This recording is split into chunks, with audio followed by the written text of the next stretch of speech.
welcome once again, ladies and gentlemen, boys and girls, to Mysteries from Beyond the Other Dominion.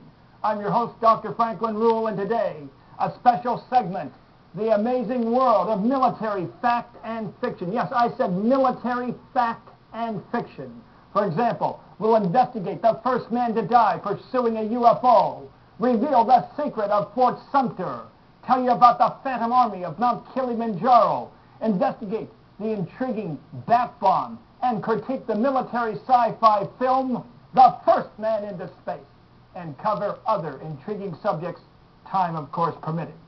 But first, the first man to die pursuing a UFO. The date was January 7th, 1948, over Fort Knox, Kentucky. About 1:15 p.m. local time, both citizens and highway patrolmen spotted an enormous UFO in the sky. It was circular in configuration with a diameter of about 250 to 300 feet and appeared to be metallic in structure. Now, every officer from the lowest to the highest ranking at Fort Knox and the associated Gedman Airfield spotted that UFO during the next hour and a half. Then, at about 2:40 p.m., coming in from Marietta, Georgia to Louisville, Kentucky for refueling were 4 P-51s. Each piloted by a single man. One plane had to go into Louisville for refueling. Two others never saw the UFO. But the fourth plane, piloted by Captain Thomas Mantell, did indeed spot that UFO, and he went in pursuit of it. At 15,000 feet altitude, he reported, "It's enormous in size and metallic in structure. I'm going in for a closer look." That was about 3:15 p.m.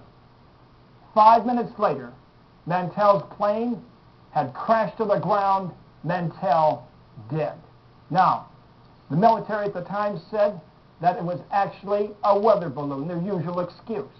They said Mantell died because he lost oxygen. Well, experts have told me that he would have had oxygen aboard that P-51.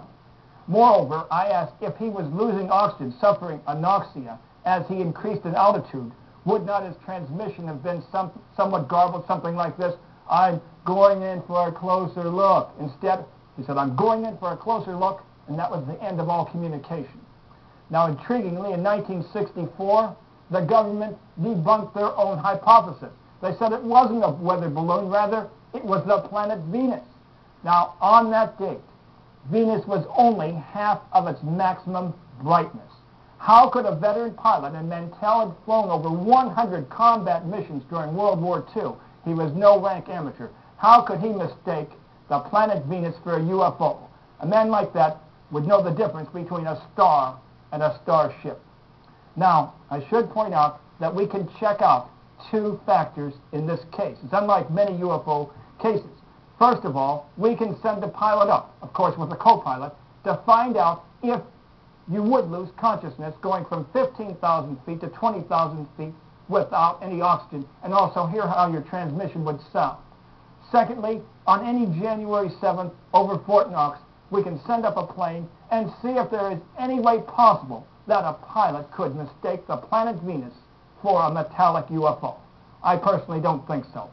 Mantell was the first martyr in the annals of ufology.